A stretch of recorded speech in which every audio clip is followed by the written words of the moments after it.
Are you new to growing cacti and looking for a video that will teach you how to care for your cactus? Or maybe you've been growing for a while and you're looking for a video that will help you improve your skills.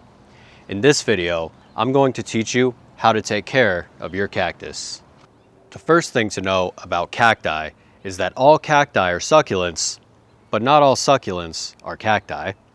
Succulents are plants which store water in their leaves and stems at an unusually high level to deal with high temperatures and low precipitation rates.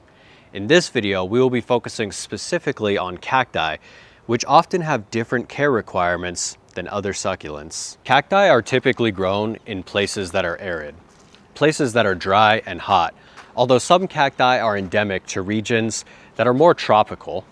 In general, cacti have developed bodies that allow them to reduce their water loss. They have widespread shallow root systems that allow them to take up water in large quantities in short periods of time. This is because many deserts have large rainfall periods where a lot of water falls on the ground at once and then they receive no water for long periods of time. Desert cacti are what most people picture when they think of a cactus. And these are the cacti that I deal with in my collection and in my videos. Tropical cacti, on the other hand, come from shaded and humid environments, like the rainforest. Because of this, tropical cacti have very different care requirements. So if you're looking for tropical cacti care, comment tropical cacti care below, and I'll make a video on that topic. If you're finding my videos helpful and would like to help me make more content to bring to you, subscribe to my channel, like this video, and share it with a friend. Your support helps me focus more of my time on bringing more content to you.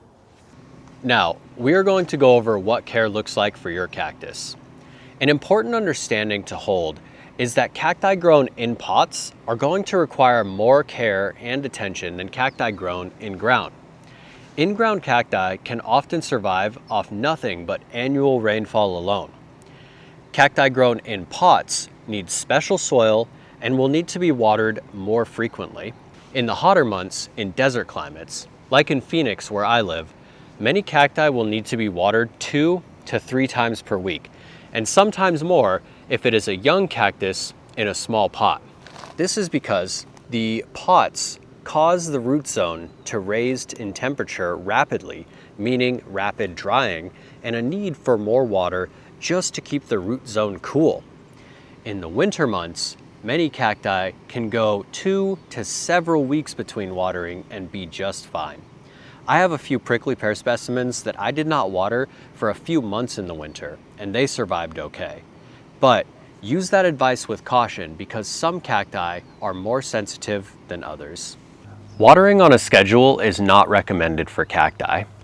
It is best to water deeply and infrequently, allowing the soil to dry completely between waterings. Best practice is to check the weight of the pot to see if it is still heavy with moisture. Other methods include checking the drainage holes to see if the soil is dry, or checking the first few inches of soil to see if it is dry below the surface. You also do not need to water immediately if the soil is dry. As I mentioned at the beginning of the video, cacti store water in their bodies to deal with low precipitation environments, so they often do not need constant watering.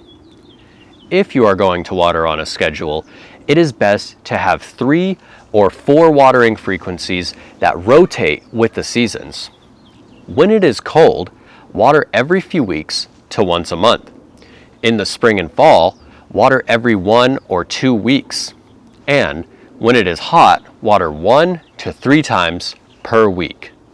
Another factor to consider when growing your cacti is whether you will be growing under a shade cloth, in a greenhouse, or under full sun exposure.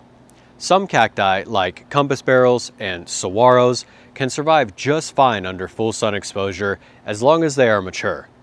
But many cacti will need more protection in the hotter months. I personally grow all of my cacti year-round under 50% shade cloth. They are a little more sensitive to sunlight because of it, but I find that pot-grown cacti thrive in this environment, And I think it is because the shade reduces the root zone temperature, which would skyrocket under full sun exposure. If you are growing under full sun, or even if you plan on growing under shade cloth, you should watch out for some signs of damage.